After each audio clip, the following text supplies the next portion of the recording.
Ladies and gentlemen, SideStrafe back with another episode of the Strafing Run. And today's background footage, Astroneer. This is a sci-fi exploration and building game, I suppose. It did pique my interest when I saw it on Steam. I went ahead and requested a key from the developers. They were kind enough to hook me up, so there's your full disclosure. I did get this free of charge. I will have a link to it in the description below. It is early access. There's your warning. It may have some bugs, performance issues, and of course be lacking in content.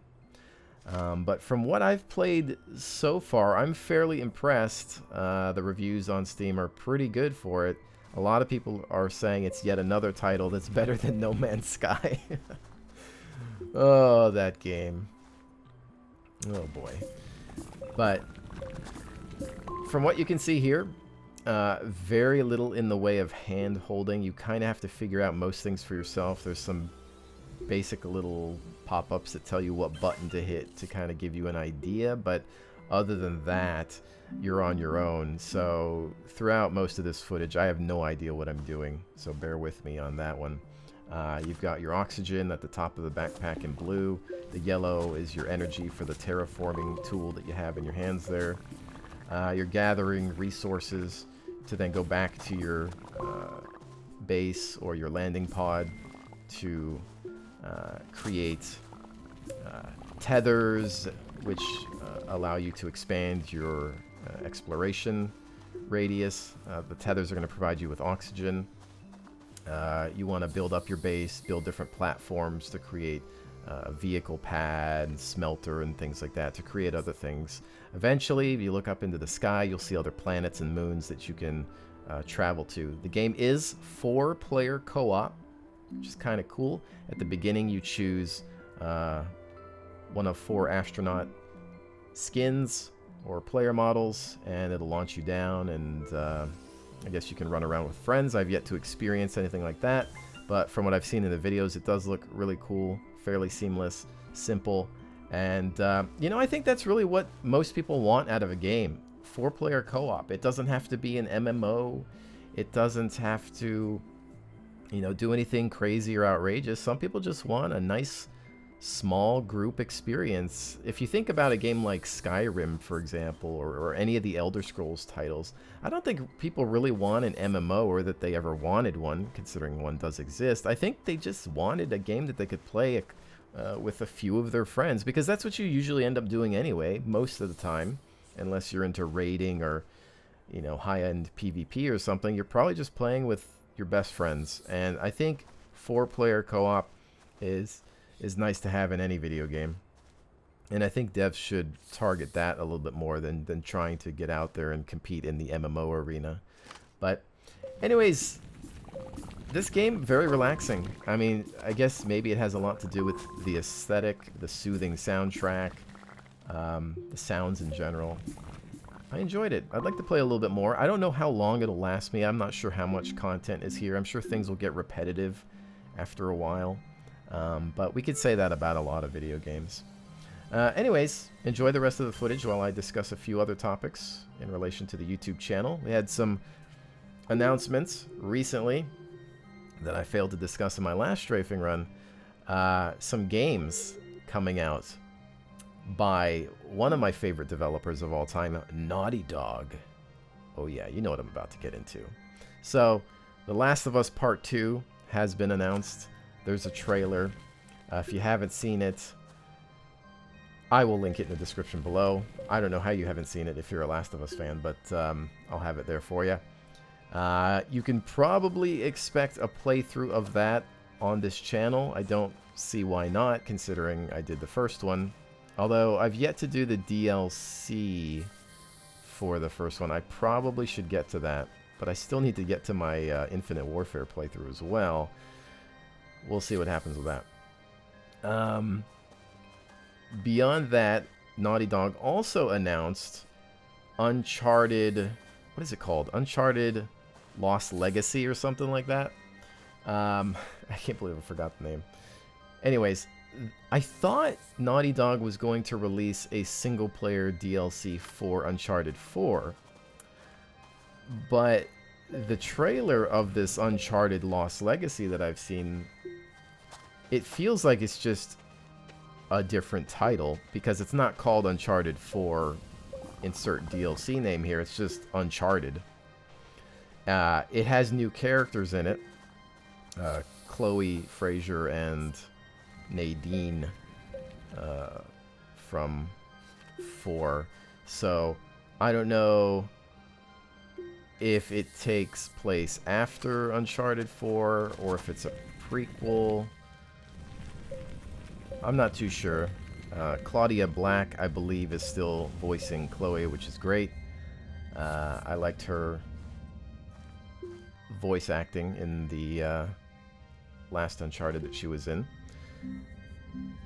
We'll see. We'll see what happens. It's going to be weird playing an Uncharted game without Nate and his usual crew. But I'm not against experiencing something new within that universe.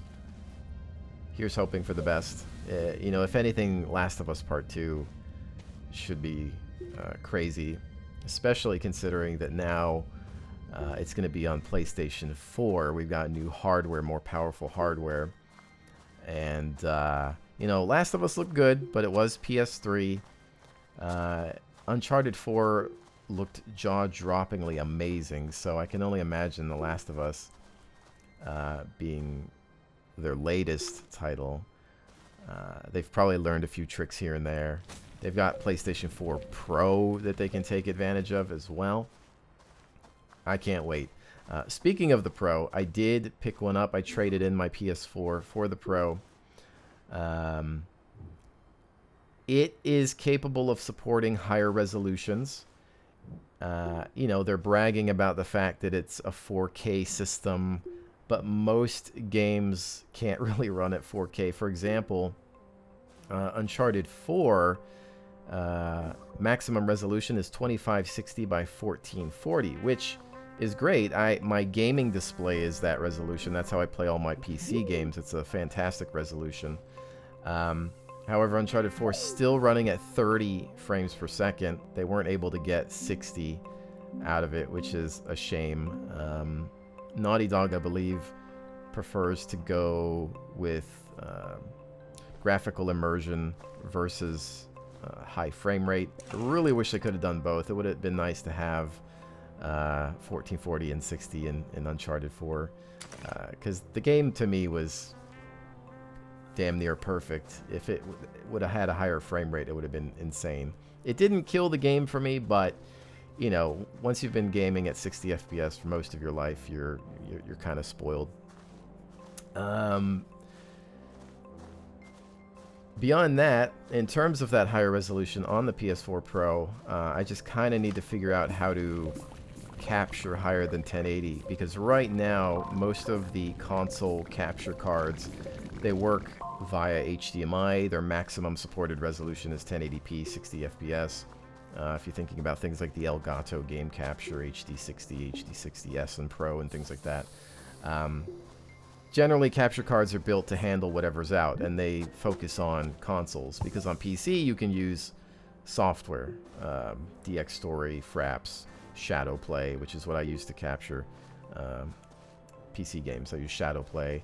It works reliably. I can capture 1440p and 60 FPS, which is, you know, what YouTube can support. With the PS4 Pro, I do have a capture card in my streaming machine that is technically capable of capturing 1440 and higher resolutions. Actually, it can capture 4K at 30 FPS, but I just have to make sure that everything works properly, considering the fact that the PS4 Pro operates in a strange way. So in order to take advantage of a resolution beyond 1080p, you have to hook up the PlayStation 4 to a 4K display. If you hook it up to a 2560 by 1440 max resolution display, it will not recognize that, which is absolutely ridiculous. It seems like a simple thing to do. And like I said, Uncharted 4 runs at 1440p on the PlayStation 4 Pro. But even though that's the res it runs at, if you hook it up to my 1440 monitor, it won't see it. You have to hook it up to a 4K TV or gaming display of some sort on computer for it to be able to take advantage of anything beyond 1080. So, you know, that introduces some complications. I will have to connect it to my TV and then get a splitter and then split that out to a capture card and then hope that there's not any issues with the splitter.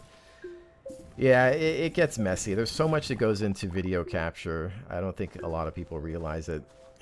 Capture cards that work, you're probably seeing a lot of footage out there from PS4 Pro that are supposedly 4K or higher resolution.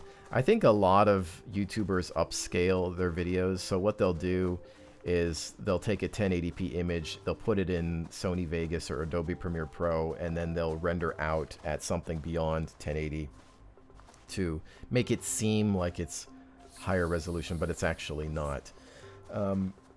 Now, some YouTube channels do actually have the ability to record at higher resolutions because they have, well, more money. They can afford to purchase high-end capture cards that do support resolutions and refresh rates. They're very expensive capture cards out there. One that I technically need to resolve quite a few of my problems is, I believe, upwards of $2,000, and that's just not happening. It's like the world's only DisplayPort capture card. It's supposed to be some sort of pro-level card for film and television industry or something like that. I think it's just filled with markup. I don't think it needs to cost that much, but you know, that's the world we live in. So I'm hoping that companies like Elgato and AverMedia and whatnot kind of take advantage of modern technologies and realize that even, you know, console systems are starting to get higher resolutions and frame rates. And so I'm hoping Elgato comes out with something that supports the PlayStation 4 Pro more. Obviously, Xbox has got their Scorpio system that's going to come out next year. That's going to, you know, be more powerful as well, higher resolutions and frame rates for their games. There's going to need to be a more mainstream capture card that can take advantage of those things. I'm looking at this footage. I was freaking out a little bit here because I was running low on oxygen and I had fallen down there. I was like, oh no, I'm going to be able to get back out and get to my tether.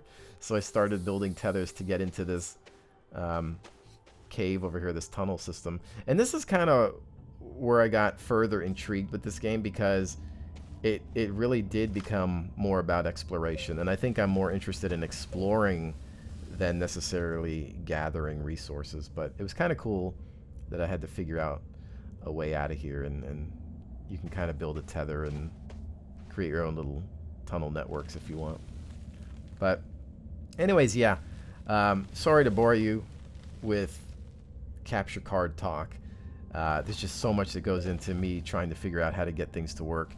You know, if I'm going to be playing The Last of Us Part 2 and this new Uncharted, I guess it's a game. I don't think it's DLC. It seems like it's its own game. I don't really know the specifics. I'll have to look a little bit more into it because I was expecting DLC. Maybe there still will be DLC. I'm not sure. It seemed to be a bit confusing. Because I was thinking DLC would have perhaps Sam and Sully. But then I saw it was Chloe and Nadine. I was like, oh, well, okay, I'm not against that, but is this its own game? I don't know. I'll have to look into it. Which you think I would have done in preparation for this episode, but eh. In any case, I think I'm just excited about new content from Naughty Dog. I always am. But yeah, I want to capture those titles at least 1440p. I would have loved to be able to capture Uncharted 4 at 1440 because it does look a lot better. From what I can tell of YouTube, what they do is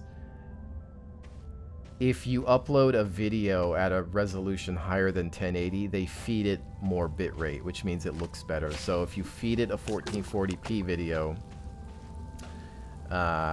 they will let you use a higher bitrate at that resolution.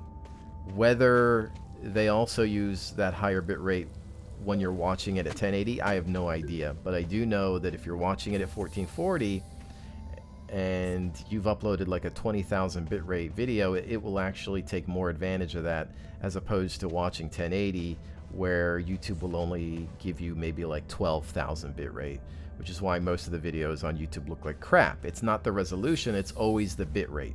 Without great bitrate, resolution doesn't matter at all. And that's what a lot of people don't understand. They're like, you know, why can't you, when are you going to upload 4K, or why can't you stream at 1080 or do this or that? It's like, it doesn't really matter, because even if I could, in many cases I can, I have the bandwidth to do it. If the streaming service or the video platform doesn't allow for more bitrate when they reprocess my content, it's just going to look like crap anyway. So like Twitch, for example, they are very strict about maintaining a 3,500 bitrate. That's a very, very, very, very low bitrate in terms of video quality, and that's why most live streams just look like butthole. Now on YouTube, they don't actually have that restriction, so a lot of YouTube streams can actually look better. It's just that there's no traffic on YouTube and barely anybody wants to stream there anyway. So, you know, being able to stream at a higher resolution than 720 on Twitch wouldn't really matter. Like 720p would look even better than it does on Twitch if I could push out a higher bitrate. But again, I think Twitch gets on your case if you try to stream at anything above their 3500. The dashboard will yell at you, and I've heard that you can potentially get in trouble for it because their ingest servers just don't support it. They don't work well with it. There's so many people streaming that it's a lot of bandwidth to deal with, and maybe in the future they'll beef that up a bit. I don't know. They've got Amazon money. You'd think that they'd be able to allow us to stream at higher bit rates. I mean, I have 150 over 150 fiber optic internet, which I think translates to about 18 megabytes a second up and down. So, you know, I can stream at higher bit rates. Twitch won't let me. That's what that comes down to. Plus, I've got a few other streaming issues that I'm trying to resolve that I may need to build a new streaming computer for, because, yeah, it's complicated. I don't think you guys want to hear about it anymore. Check out this weather here. We got like some sort of sandstorm, and I saw in a video that you can get hit by, in the trailer, well, they kind of alluded to the fact that you could get hit by one of those rocks or whatever. And so I said, you know what, I'm going to take cover, but then I couldn't figure out how to close my door. I don't know if there's a way to close the door. I don't know if the door is supposed to close by itself. But I was just like, okay, let's hope that either it's glitched and I won't get hit, or, I mean, because that looked like a hit, but I think because I was in here that I was safe anyway. But, I mean, it closes when you leave it. So, I don't know. There might be a button that you have to hit to close the door manually. It seemed like I was safe anyway. But yeah, you know, there's a situation where I think you have to take cover, get to shelter. I probably could have just stayed in the cave, but I had come out and I was like, oh, what's going on? And I was like, well, maybe I should not be here. I guess I could have just stood behind the landing pod. But anyway, yeah, again, with the backpack here, there's a lot of things that I have no idea what I'm doing. Some of you that have played this are probably yelling at me about something that I haven't done already, but that's usually the case with me and my audience. It is what it is. I'm kind of slow at figuring some of these things out. But yeah, I guess that's part of the experience. Again, I'm sure you could look up a guide, but, you know, when I first play a game, I don't like doing that unless I'm really, really, really stuck. You know, even when I'm playing a game like Uncharted or The Last of Us, I really don't want any help. I just want to figure it out on my own. You know, that's the fun part of it. This game's pretty, isn't it? I mean, look at the lighting and everything. Just how everything glows in a way. I like that there's day-night cycles. I like that you can just wander around. But you know, you're linked to these tethers. I think there's something that you can get for your backpack that may help with your oxygen situation. I just wasn't able to find the resource that I needed to build that device. But anyways, all part of the fun, exploring and figuring things out within the first few hours of a new game. It'll be interesting to see what other things they add to this game. Like, I wonder how advanced it'll get in terms of building structures and whatnot. I wonder if you can build space stations. Like, that'd be kind of cool.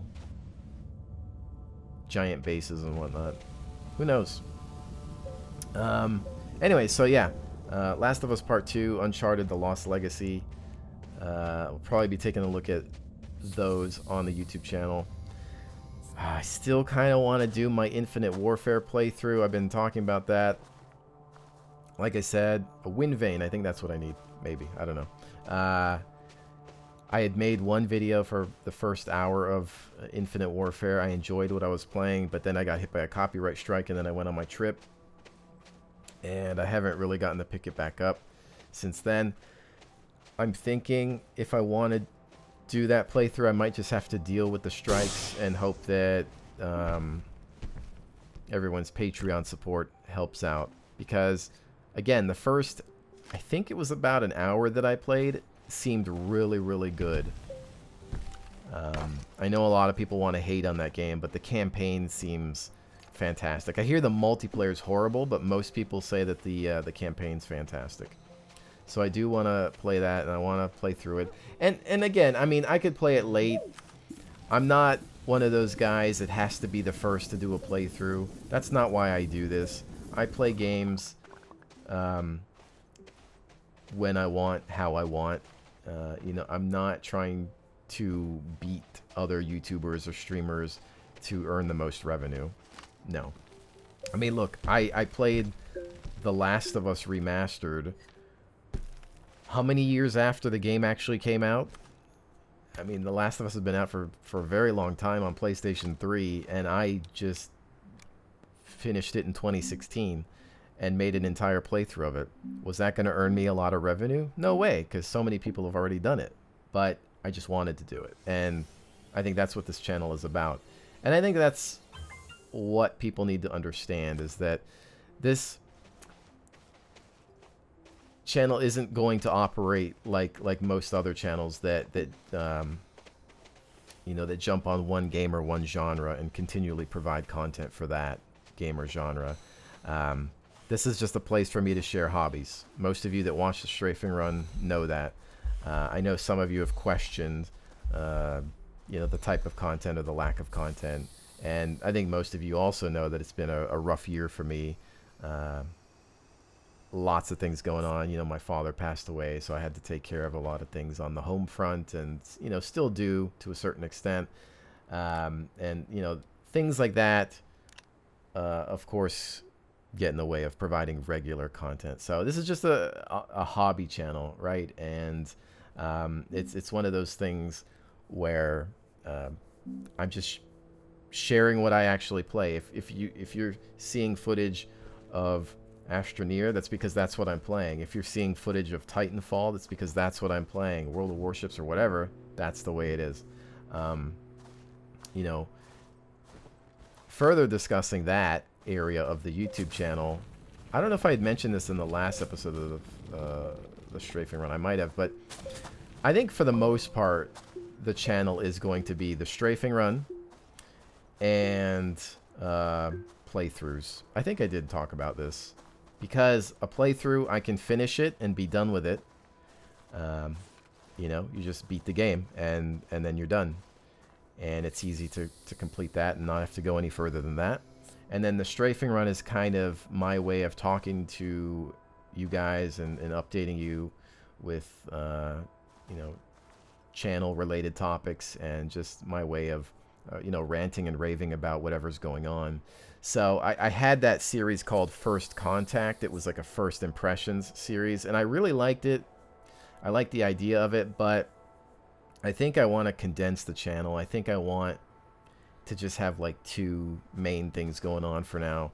So the Strafing Run was always meant to be the main flagship show of the channel. So I think that's probably the best way to go. and it'll just have whatever footage. Like, there's no rules. If I find a new game and I want to share footage of it like I am with this, then I'll do it. But really, it's about having talk over footage. So I played this on my own, I recorded it, and now you're watching it while I talk about other things. Sometimes the strafing run might be more of a first impressions. As you can see, like, this episode was kind of half a first impressions of this, but then also me talking about channel related news and the fact that other games are coming out and that I'll be covering them. So I think that's going to be the strategy for the channel. Just to kind of keep things simple. I may decide to bring First Contact back, because I know a lot of you like first impressions videos where it's live commentary and you're just, you know, exploring and talking about things. But I think you still get that feel through single player playthroughs, like me doing the playthrough of The Last of Us Remastered, Uncharted 4, and Titanfall 2. There was live commentary, blind playthroughs, and so it's me exploring and discussing things and taking part, role-playing in a way, being those characters, joining those characters in their adventures. So I think you still get that in a single-player formula, and then with the strafing run, you get kind of this more open-ended discussion. But yeah, there's that. I think we're getting ready to conclude today's episode. The only other thing that I'll mention is, yes, I did see Rogue One. I know a lot of you have been asking me about that. I'm not going to spoil anything in this episode of the Strafing Run. Don't worry about it. I know many of you probably still haven't seen it. Is it worth seeing? Yes, you should see it. If you're a Star Wars fan, you should definitely see it. If you're a movie fan, you should definitely see it. It's a good film. In many ways, even though it doesn't fit within the normal Star Wars films, I think if I had to pick between The Force Awakens and Rogue One, I kind of prefer Rogue One there. Is it my favorite Star Wars related movie ever? No, I'm still going to go back to the classics and say Empire is probably still my favorite, then maybe A New Hope, Jedi. I could almost fit Rogue One and say that maybe it could beat out Jedi in some ways, but I don't know. It's still the nostalgia and the fact that they're classics, and that's what I grew up with. So, but Rogue One is really good, a refreshing look at the Star Wars universe. There are things that I could be critical of. I've thought about discussing this in another video, maybe while I'm playing Star Wars Battlefront, you know, to just have that as talk over footage, because there is a Rogue One DLC out there now that very few people are playing on PC, obviously, since the game isn't doing very well on that platform. But yeah, I don't know. As far as things that I think they could have done better, maybe they could have looked a little bit more at movies like Saving Private Ryan or Band of Brothers in the Pacific miniseries, just to get some more ideas, because obviously with Rogue One we're looking more at common soldiers, and I liked that aspect of the film. I liked being able to see that side of the war. It's just that I think that they could have probably taken a few pages from some other actual war movies. I think maybe they tried to, but I don't know, certain things felt a little rushed and loopy, and yeah, but otherwise it would be mostly nitpicking. I thoroughly enjoyed it, and again, if you're a Star Wars fan or just a movie fan in general, you'd be kind of crazy to miss this one. Go see it. You know, the crowds have died down at this point. You know, the holidays are still in effect, but you know, once that's out of the way, get yourself to the theater, check it out. It's totally worth the price of admission. Although, you know, talking about movie theaters, I'm one of those people, like, I don't really like lining up day one. I don't like dealing with it. I'm not a fan of the huge crowds. I would probably pay a premium price to be able to watch a brand new film at home on my nice big television and sound system, You know, you can take a break if you need to go to the restroom or whatever. I like theaters. I like the big screen. I love IMAX. I hate 3D, though. Well, it's not that I hate 3D. It's I hate the glasses they provide you with that are the worst, you know? It'd be nice if you had something that was, like, wrap around. But, like, Rogue One wasn't really built for 3D. The 3D in Rogue One was useless. But I wanted to see it in IMAX. I always see my movies in IMAX. Unless, for some reason, it's a movie that's not in IMAX. But,